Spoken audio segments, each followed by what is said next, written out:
ఎట్లా మీ గతి ఏంటి, మీ ఫ్యూచర్ ఏంటి, మీ భవిష్యత్తు ఏంటి, మీకెవరు అనే ప్రశ్న నీ మనసు నిన్ను అడిగినా, ఇతర మనుషులు నిన్ను అడిగినా, నిండు ధైర్యంతో నువ్వు చెప్పాలి, నాకే నా తండ్రి ఉన్నాడు, నాకే నా తండ్రి ఉన్నాడు, ఆయనే నాకు జరగవలసిన న్యాయాన్ని జరిగిస్తాడు అనే విషయంలో మనకి నిశ్చయత ఉండాలి. ఒకటి. రెండవది, మనుషులకు సమయాలు ఇస్తాడు దేవుడు. ఒక దశలో మన శత్రువులకు సమయాలు దొరికినాయి. పొద్దస్తమానం శత్రువులకే సమయాలు ఇవ్వటం కాదు, నీకు నాకు కూడా సమయం ఇస్తాడు. అందులో శత్రువులకు సమయం ఇచ్చినప్పుడు వాడు ఆడాల్సిన ఆట వాడు ఆడతాడు, మనకు సమయం ఇచ్చినప్పుడు రెట్టింపు ఆట మనం ఆడతాం. మనం ఆడేదాన్ని కూడా ఇస్తాడు మనకి టైం. దీన్ని మనం ఎరిగి కలవరపడకుండా, కలత చెందకుండా, ఏ రోజుకు ఆ రోజు మనల్ని నడిపిస్తున్న దేవునికి కృతజ్ఞతలు చెల్లిస్తూ, అనవసరంగా బీపీ షుగర్లు పెంచుకోకుండా, గుండె జబ్బుల పాలు కాకుండా, బాగా ఎక్కువ ఆలోచిస్తే గుండె జబ్బులే వస్తాయి, వాటి బారిన పడకుండా ఆయన కోరుకుంటున్నాడు. ఎవరు కోరుకుంటున్నారు? ఆయన కోరుకుంటున్నాడు. ఏం కోరుకుంటున్నాడు అంటే, తనను విశ్వసించిన వారందరూ కూడా నెమ్మదిగాను, సుఖముగాను, సంపూర్ణ భక్తి కలిగి, మాన్యత కలిగి బ్రతకాలని నా తండ్రి కోరుకుంటున్నాడు, నా ప్రభు కోరుకుంటున్నాడు.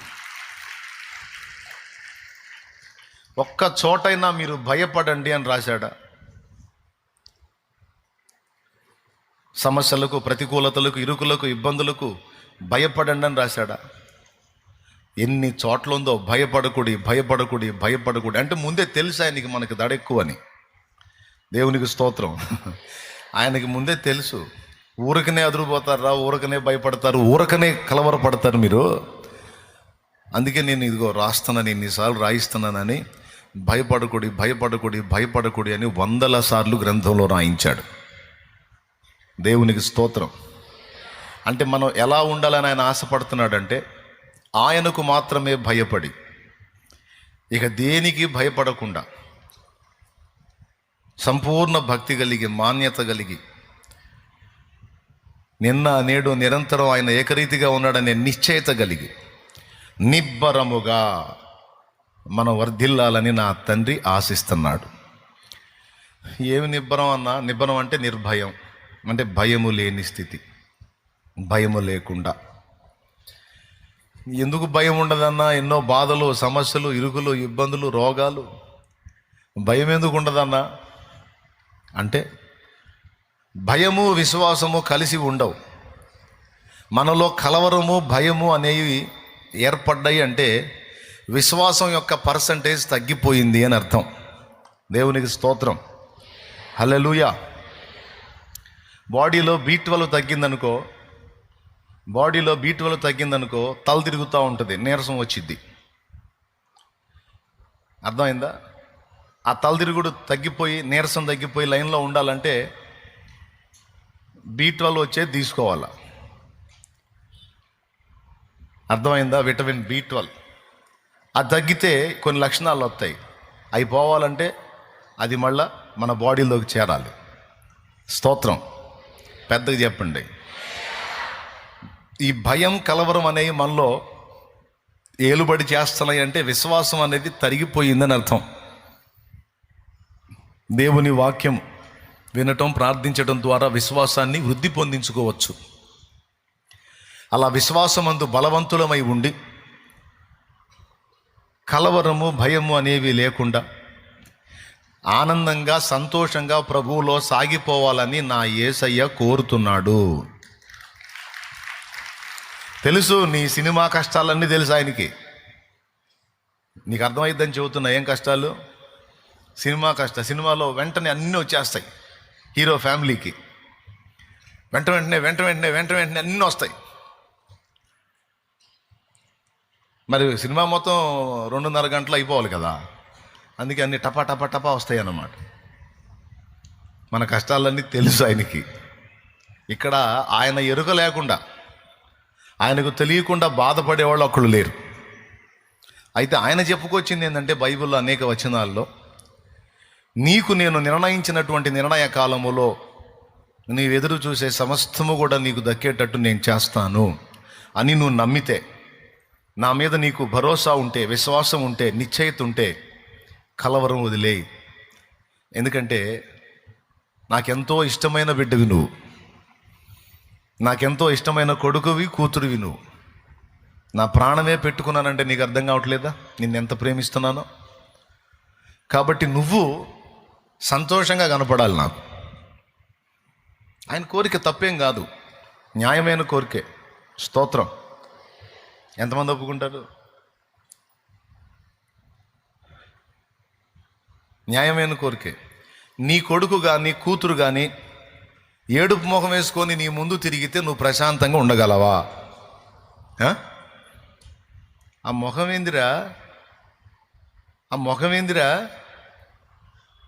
ఎవరు తెచ్చారా, ఏంది అట్టబెట్టా అంటావా అనవా? ఆ ముఖం ఏందమ్మాయి, కళాకాంతి లేకుండా ఎవరు తెచ్చారమ్మాయి, ముఖం ఏంది అట్టబెట్టావు అని అంటావా అనవా?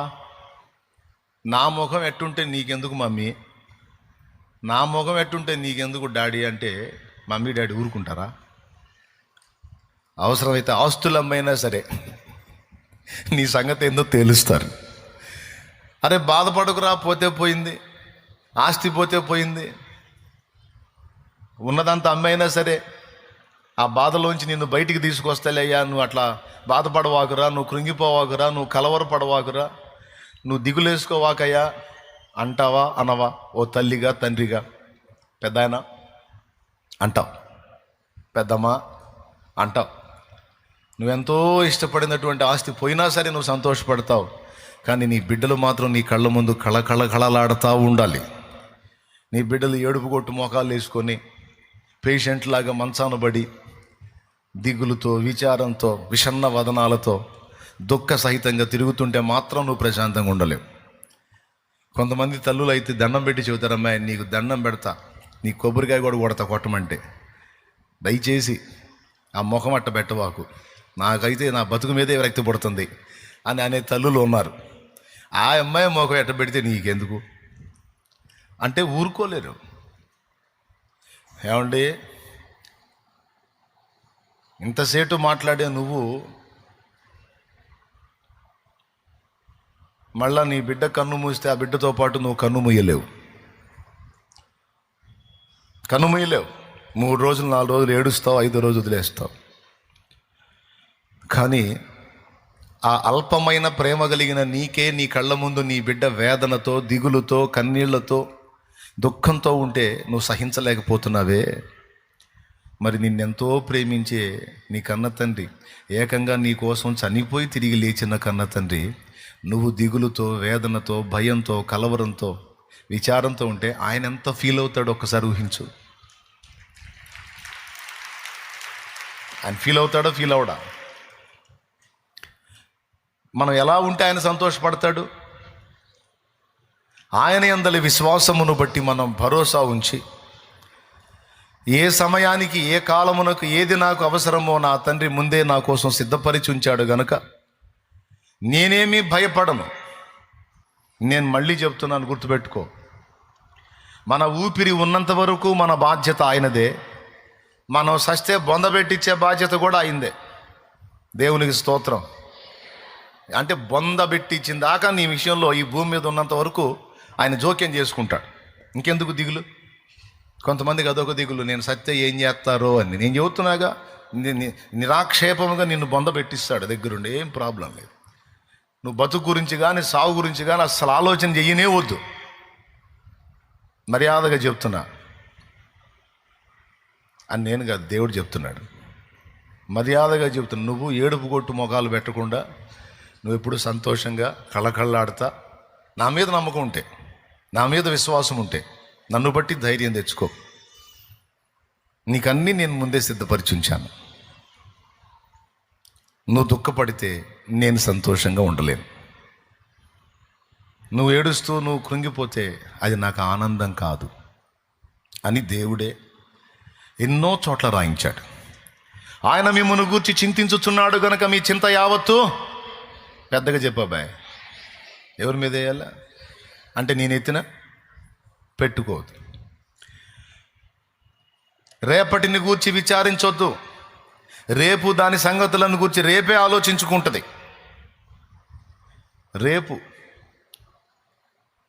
రేపు అనేది కాలం, రేపు అనేది కాలం, కాలము కూడా ప్రభువే.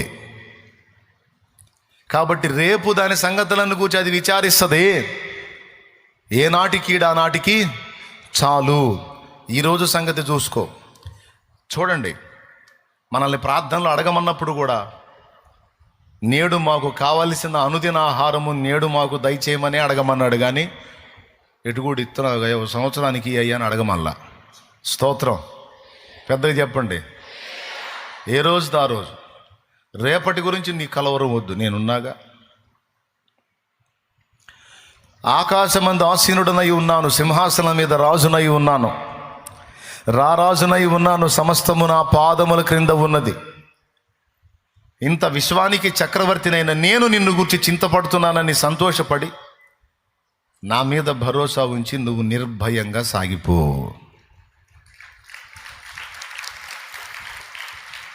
అంతటితో ఆగాడా? ఈ మాట ఏమో పేతురు పత్రికలో రాశాడు. పేతురు రాసినటువంటి మొదటి పత్రిక 5వ అధ్యాయము 6-7 వచనాల్లో చింత ఆయన మీద ఏమన్నాడు?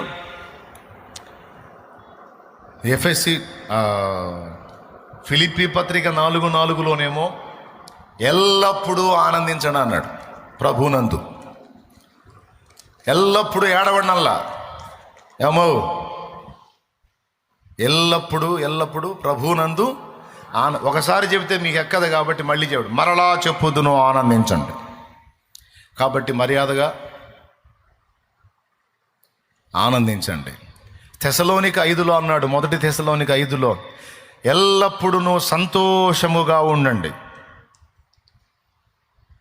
ఏం సంతోషం అనొద్దు. దేవుడున్నాడు, నాకు సిద్ధపరిచాడు, నాకు కలవరం లేదు, నా తండ్రి చూసుకుంటాడు అనే భరోసా నీకుంటే, ఆ విశ్వాసం నీకుంటే ఎల్లప్పుడూ సంతోషముగా ఉంటుడి. ఇవన్నీ నేను రాశానా ఆయన రాపిచ్చాడా? పెద్ద చెప్పండి. ఎందుకు రాపిచ్చాడంటావు? మనం ఏడిస్తే చూడలేడు కాబట్టి.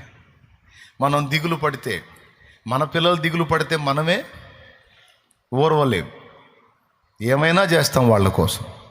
మన పరలోక తండ్రి మనకంటే చాలా చాలా చాలా మంచోడు.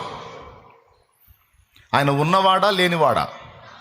అక్కాయ్ కళ్ళు తెరువు, అక్కాయ్ కళ్ళు తెరువు. ఎంత ఎండలు మండిపోతుంటే ఏందక్క నువ్వు? స్తోత్రం చెప్పు. పక్కన వాళ్ళని చూడండి ఒకసారి. అందరు లైన్లోనే ఉన్నారా?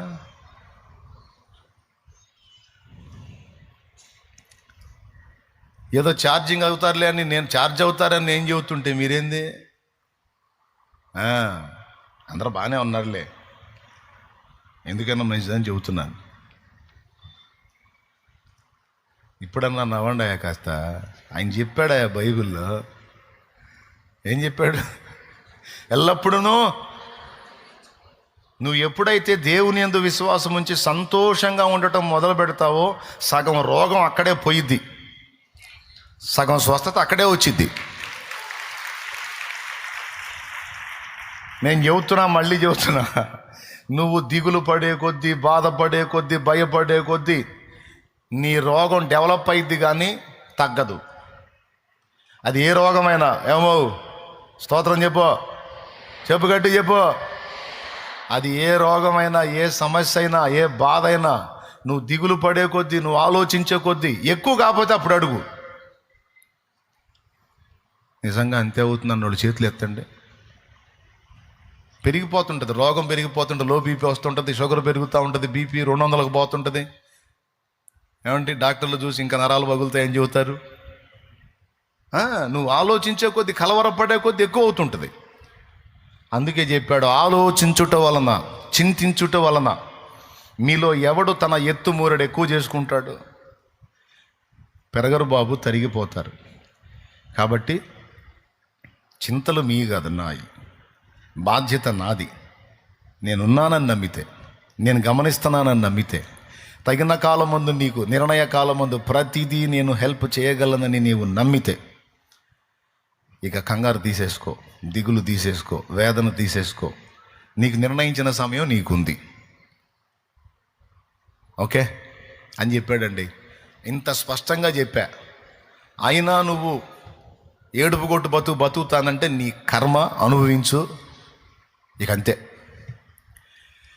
ఇంత చెప్పినా కూడా ఇంకెందుకు ఫీల్ అవుతాలి అన్నా అంటావా? మర్యాదగా నవ్వు, సంతోషంగా ఉండు. బల్బులు లేకుండానే మన ముఖాలు వెలిగిపోవాలా. మన ముఖాలు సరిగ్గా వెలిగినాయి అంటే మన కరెంటు బిల్లు తగ్గిద్ది. దేవునికి స్తోత్రం. హల్లెలూయా. ఇప్పుడు చాలా పెద్ద పెద్ద మొత్తాల్లో వస్తుంది బిల్లు. మీ ముఖాలు సరిగ్గా వెలిగినాయి అంటే మనకి బిల్లు తగ్గిపోయిద్ది. ఓకేనా? ఆనందమే పరమానందమే, ఆశ్రయపురమైన యేసయ్యా నీలో. ఆనందమే పరమానందమే, ఆశ్రయపురమైన యేసయ్యా నీలో. ఆపత్కాలములన్నిటిలో ఆదరించిన అక్షయుడా నీకే స్తోత్రము. పడో. ఆపత్కాలములన్నిటిలో ఆదరించిన అక్షయుడా నీకే స్తోత్రము. ఆనందమే పరమానందమే, ఆశ్రయపురమైన యేసయ్యా నీలో. దేవునికి మహిమ కలుగును గాక. హల్లెలూయా. ఇది రాత్రి మనం మాట్లాడుకున్న అంశం, ధ్యానించుకున్న అంశం. ఇంకా రకరకాల కోణాల్లో టచ్ చేశాను. సింపుల్గా వివరణాత్మకంగా 2 ముక్కల్లో అందించేశాను రాత్రి చెప్పింది. ఎందుకంటే కొంతమంది ఆల్ నైట్ ప్రేయర్కి రాలేదు కాబట్టి, వాళ్ళు ఇప్పుడు వచ్చి ఉంటారు కాబట్టి వాళ్ళకు కూడా ఆ సందేశం అంది కొంచెం గుండె దిటవు చేసుకొని కాస్త ఆనందంగా ఉంటారని ఆశతో చెప్పా. మీ ఆనందం నా ఆనందం, నా ఆనందమే మీ ఆనందం, మన ఆనందం ఆయనకు ఆనందం. ఎన్ని చోట్ల రాశాడో భయపడొద్దు, ఏం కాదు, టెన్షన్ పడొద్దు అని. చచ్చినా తిరిగి లేపే దేవుడు మనకు తోడై ఉన్నాడు. అన్ని భయాల కంటే పెద్ద భయం చావు భయం. ఏం భయం? అన్ని భయాల కంటే పెద్ద భయం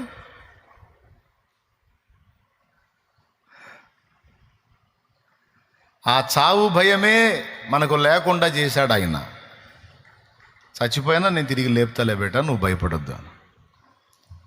అంత బలవంతుడు మనకు తోడై ఉంటే కలవరంలో బతకటంలో అర్థం లేదు. అది అవిశ్వాసులు చేసే పని. విశ్వాసం గలవారు ఆయన యందలి ఆనందంలో ప్రశాంతంగా కొనసాగుతారు.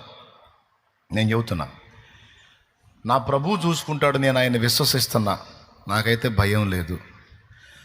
నా పిల్లలు కూర్చున్న దిగులు నాకు లేదు. ఆ సమయం వచ్చినప్పుడు వాళ్ళ లైఫ్ని నా దేవుడే సెటిల్ చేస్తాడు. నా తండ్రే చూసుకుంటాడు.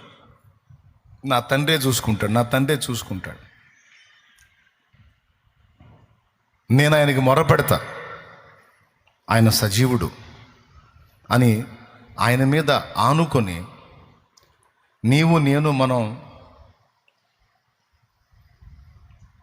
వేసేటువంటి అడుగులు దేవునికి సంతోషాన్ని కలిగిస్తాయి గనుక మనం దేన్ని గూర్చి కూడా అవిశ్వాసుల్లాగా చింతపడొద్దు, దిగులు పడొద్దు, కలవరపడొద్దు. ఎవరికి నిర్ణయించిన సమయం వాళ్ళకి దేవుడిస్తాడు. అందరికీ వస్తుంది అవకాశం. కాబట్టి ఇక వాటి మీద మనం ఆలోచన తీసేసుకొని ప్రశాంతంగా ఈరోజు ఏం మాట్లాడాలని ఇష్టపడుతున్నాడో అది చూసుకొని ముగించుకుందాం సింపుల్గా. ఎంతమందికి అర్థమైంది నేను చెప్పింది? అప్పులు తీరుస్తాడా లేదా? ఆయన ఎట్ట తీరుస్తాడు? తీరే దారి చూపిస్తాడు. సో టోటల్గా ఆయనే తీరుస్తాడు. అంటే తీరే దారి చూపించేది కూడా ఆయనే కాబట్టి తీరిపోద్ది. ఏం కంగారు పడద్దు. నీ లైఫ్, నీ పిల్లల లైఫ్ సెటిల్ చేస్తాడా లేదా?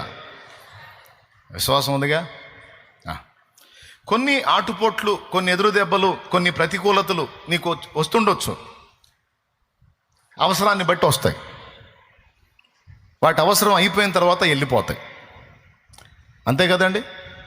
అవసరాన్ని బట్టి వచ్చే చుట్టాలు అవసరం తీరినాక ఉంటారా? ఉండరు. అవసరాన్ని బట్టి వచ్చే సమస్యలు అంతే. ఏ అవసరాన్ని బట్టి వస్తాయో అవసరం తీరిన తర్వాత అవి ఉండమన్నా ఉండవు. ఇంకా చెప్పాలంటే రేపు యేసయ్య మనకి ఇవ్వబోయే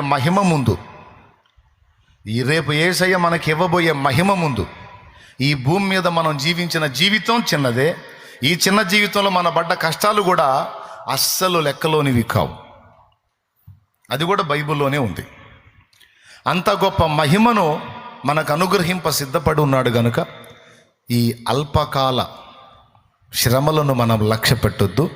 అవన్నీ మన మేలు కోసమే దేవుడు మన మీదికి అనుమతించేవి. అవన్నీ ఒకటొకటిగా మన మీదికి వచ్చినట్టుగా ఒకటొకటిగా మొత్తం తొలగిపోతాయి. అవసరం కోసం వచ్చిన వ్యక్తులు ఆట్టే కాలం ఉంటారా? పెద్దగా చెప్పండి. అవసరం కోసం నువ్వు ఎవరింటికైనా వెళితే వాళ్ళ ఇంట్లో పర్మనెంట్గా ఉంటావా? అవసరం తీరిన తర్వాత వెళ్ళిపోతావు. అవసరాన్ని బట్టి వచ్చే అగ్ని వంటి శ్రమలు కూడా అంతే. అవసరాన్ని బట్టి పంపిస్తాడు, వస్తాయి చుట్టాల్లాగా, నా లోలు ఉంటాయి, ఏదో విసిగిస్తాయి మనల్ని కొద్దిగా. ఆ విసుగులో మనలో ఏదో ఏర్పడాల్సినటువంటి క్వాలిటీ ఏర్పడిద్ది. ఆ క్వాలిటీ ఏర్పడ్డ తర్వాత ఆ సమస్యలు దేవుడికి వెళ్ళి చూస్తాయి. ఏ అవసరం కోసం వీని దగ్గరకు నన్ను పంపించావో వాడు రెడీ అయిపోయాడు ప్రభువా, మరి ఇక వెళ్ళమంటావు అంటే ఇక వెళ్ళిపో అంటాడు. వెళ్ళిపో అన్నప్పుడు ఉండమన్నా ఉండదు ఆ సమస్య. అవి ఏ రూపంలో ఉన్నా, వ్యాధి రూపంలో ఉన్నా, రుణ రూపంలో, అప్పు రూపంలో ఉన్నా, ప్రయత్నాల విఫలత రూపంలో ఉన్నా, శత్రు రూపంలో ఉన్నా, ఏ విధమైన రూపంలో ఉన్నా అవసరాన్ని బట్టే వస్తుంది. అది తొలగిన తర్వాత, అవసరం తీరిన తర్వాత ఆ సమస్య ఉండమన్నా ఉండదు. స్తోత్రం. మీరు గమనించండి, శిలని శిల్పంగా మలిచేది ఎప్పుడన్నా చూశారా? శిలను శిల్పంగా మలిచేది ఎప్పుడన్నా చూశారా? సరే, చూడలేదు కదా, ఈసారి ట్రై చేయండి చూడటానికి. చూచుట కొరకు ఈ మారు ప్రయత్నము చేయుడు. ఫస్ట్ బండశిలని ఒక షేప్ గీసుకొని దాన్ని చెక్కటం మొదలు పెడతాడు. మీరు గమనించాలి, ఈ శిల్పి దగ్గర సుత్తెలు మార్పు ఉంటాయి, చెక్కే ఉలులు కూడా మార్పు ఉంటాయి. అన్నీ ఒకే పరిమాణంలో, ఒకే సైజులో ఉండవు. ఫస్ట్ రఫ్ చెక్కటానికి ఒక టైపు సుత్తెను, ఒక టైపు ఉలిని వాడతాడు. ఆ తర్వాత ఇంకొంచెం షేపు తీసుకోవటానికి కొంచెం సైజులు తగ్గించి సున్నితమైనవి వాడతాడు. ఆ తర్వాత ఇంకొంచెం సైజులు తగ్గించి ఇంకా సున్నితమైనవి వాడతాడు. శిల మీద శిల్పి పని చేసేటప్పుడు, నిద్ర వచ్చిన వాళ్ళు స్తోత్రం చెప్దాం. బాగానే ఉంటున్నారండో, దేవునికి స్తోత్రం. బుక్ అవ్వాలా ఈసారి? చూస్తా, ఇంకోసారి ట్రై చేస్తా, బుక్ అవుతారని చూస్తా. శిల్పి దగ్గరికి మీరు వెళ్ళి చూడండి, అతడు వాడే సుత్తెలు, ఉలులు అన్నీ ఒకే సైజులో ఉండవు. శిల్పం రెడీ అయ్యే కొద్దీ పెద్ద పెద్ద దెబ్బలు ఉండవు. సెన్సిటివ్ పాయింట్స్లో సున్నితంగా కొడతాడు. ఆకారం రెడీ అయ్యే కొద్దీ దాన్ని చాలా సున్నితంగా కొడతాడు. ఎందుకంటే పటాపట బాగాడు అనుకో. ఫర్ ఎగ్జాంపుల్ ముక్కు ఉంది, ఈ ముక్కు షేప్ చేయాలి, షేప్ చేశాడు. ఇప్పుడు ఈ బెజ్జాల షేప్ రావాలి, ఈ బెజ్జాల షేప్ రావాలి. అప్పుడు సున్నితమైన వస్తువు తీసుకొని చెక్కుతా ఈ రంధ్రాన్ని చేస్తాడు. అట్లా కాకుండా లావు సుత్తి తీసుకొని పెద్ద ఉలి తీసుకొని కొట్టాడు అనుకో,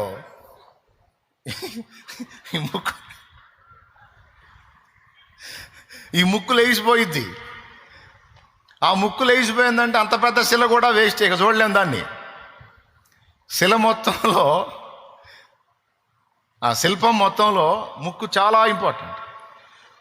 అది కూడా ఈ ముఖం మొత్తం ఒక సదరంగా ఉంటుంది, ముక్కు మాత్రం బయటకు ఉంటుంది. దేవునికి స్తోత్రం.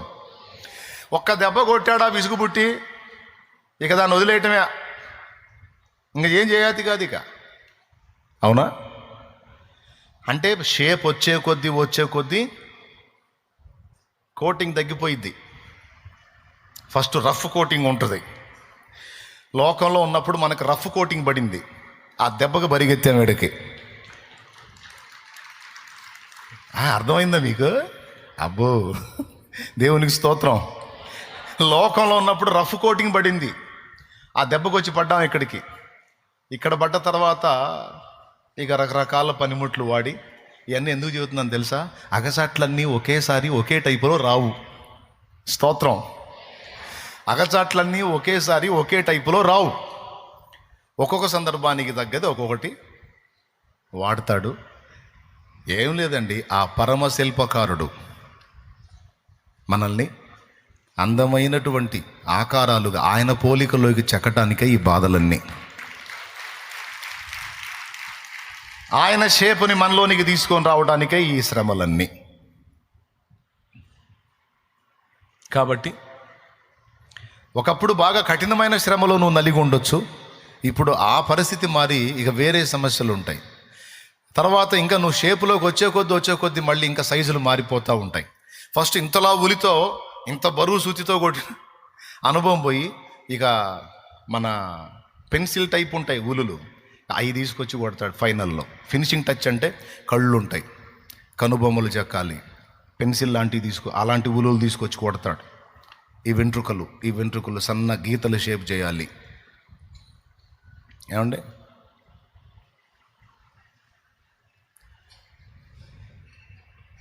ఇప్పుడు అది మొదలు పెట్టేవరా, ఎప్పుడు చూడాలా మేము? అది అయ్యేది కాదు, అందుకే టపిమని తీసేసాడు వాడు. నేను చెప్తున్నాను, ఈజీగా అర్థమైద్దని చెప్పా ఈ మ్యాటర్ కూడా. ఇదంతా ఎందుకండి?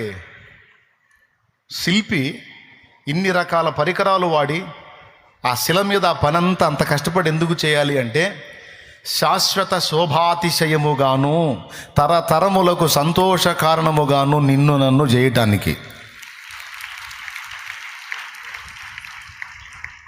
మనకేమో వాగ్దానం కావాలి. వాగ్దానం వచ్చింది అన్నయ్య, నాకు ఈ వాగ్దానం వచ్చింది అన్నయ్య అనుకుంటూ వస్తారు నా దగ్గరికి. ఏ వాగ్దానం అమ్మా అంటే ఇదే మాట ఉంటుంది, నిన్ను శాశ్వత శోభాతిశయముగాను తరతరములకు సంతోష కారణముగాను చేసేదనని ఉంటుంది. అబ్బా, సూపర్ వాగ్దానం, తిరగలేదు. అంతేగానే అమ్మ ఎట్లనో భయపడకూడని రాలా, నేను మిమ్మల్ని తప్పించేదనని రాలా. ఇవొత్తే అగసాట్లు. నిన్ను శాశ్వత శోభాతిశయముగాను తరతరములకు సంతోష కారణంగాను చేసేదను అన్న వాగ్దానం కనపడితే, అమ్మయ్య ఇందులో భయపడొద్దని లేదు, తప్పిస్తానని లేదు, బాధలే లేవయ్యా అని అమ్మయ్య అనుకుంటారు. అలాంటి వాగ్దానం చూసి తిక్కలోళ్ళు. శాశ్వత శోభాతిశయంగా నువ్వు మారాలి అంటే నీకు తెలుసా, కోటింగ్ పడాలి నీ మీద. తరతరములకు సంతోష కారణంగా నువ్వు నేను మారాలంటే ఎలా కావాలో తెలుసా? ఆయన మనల్ని చెక్కాలి. కాల్చబడకపోతే స్వర్ణం విలువ పొందలేదు, చీల్చబడకపోతే మేఘం వర్షాన్ని ఇవ్వదు. కాల్చబడకపోతే స్వర్ణం విలువ పొందలేదు. పాడు. చీల్చబడకపోతే వర్షాన్ని ఇవ్వదు, దున్నబడకపోతే భూమి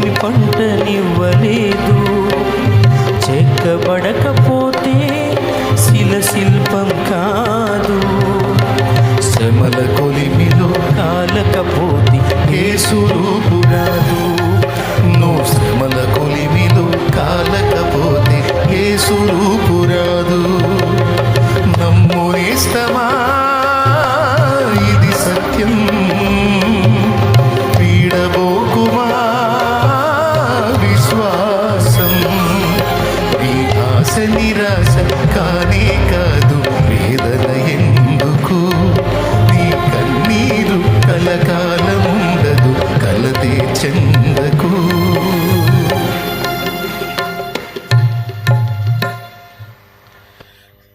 ఏ వస్తువుని వాడుతున్నాడో, ఏ టైపు శ్రమను వాడుతున్నాడో ఆ శ్రమ ఆట్టే కాలం ఉండదు.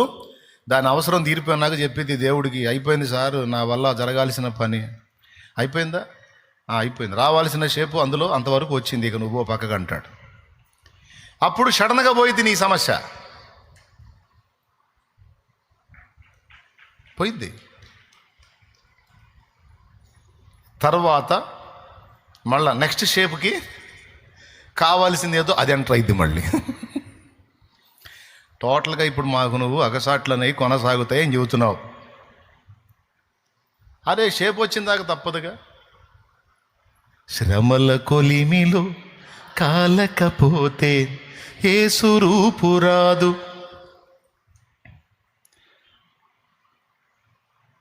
యేసయ్య రూపు రావాలి మనకి. ఆ రూపు వచ్చిందాక ఇవన్నీ వాడతాడు. కాబట్టి ఆయనకు తెలియకుండా ఏవి రాలేదు, రావు కూడా. వచ్చేవన్నీ ఆయనకు తెలిసే వచ్చినాయి, ఆయన అనుమతితోనే వచ్చినాయి. అనుమతించిన దేవుడే తప్పకుండా తొలగిస్తాడు గనక శ్రమల యందును సంతోషింతును అన్నాడు, ఆనందింతును అన్నాడు పౌలు. మనం కూడా అదే పందా తీసుకుందాం. ఓకే, రండి దేవుని వాక్యాన్ని చూసుకుందాం.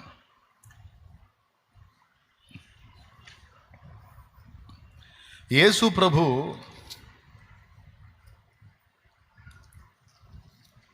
మత్తయి సువార్త శాస్త్రులు పరిసయ్యులకు ఒక మాట చెప్పాడు. మీరు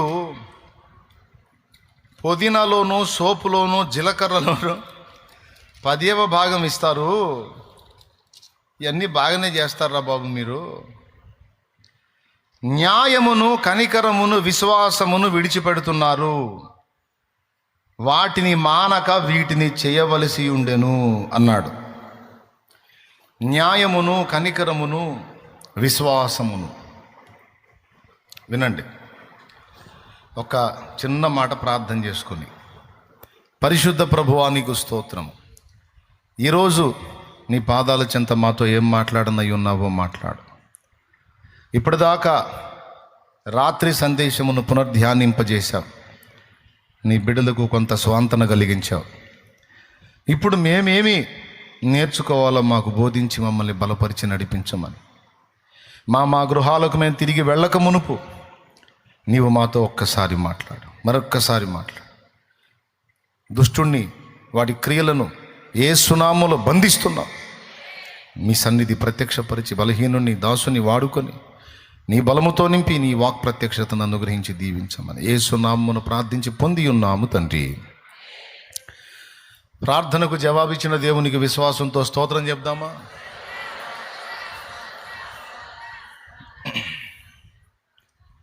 అందరి హృదయాలు తేటపడ్డాయని నేను అనుకుంటున్నా. ఇక సంతోషంగా ఉంటారని కూడా నేను నమ్ముతున్నా.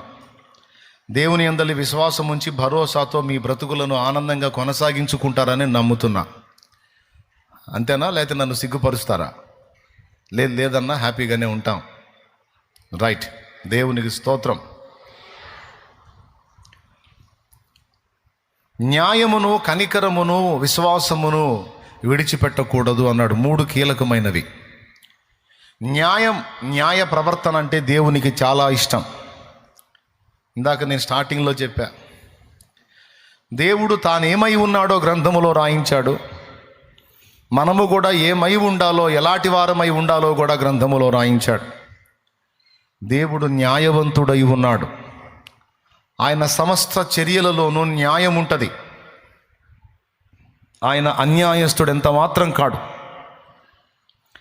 కొన్నిసార్లు మనం ఎదుర్కొనే బాధల్ని బట్టి మనకు అర్థం కాక దేవుడు నాకు అన్యాయం చేశాడని ఏబులాగా ఫీల్ అవుతాం. నిద్రపోయే స్తోత్రం చెప్తాం.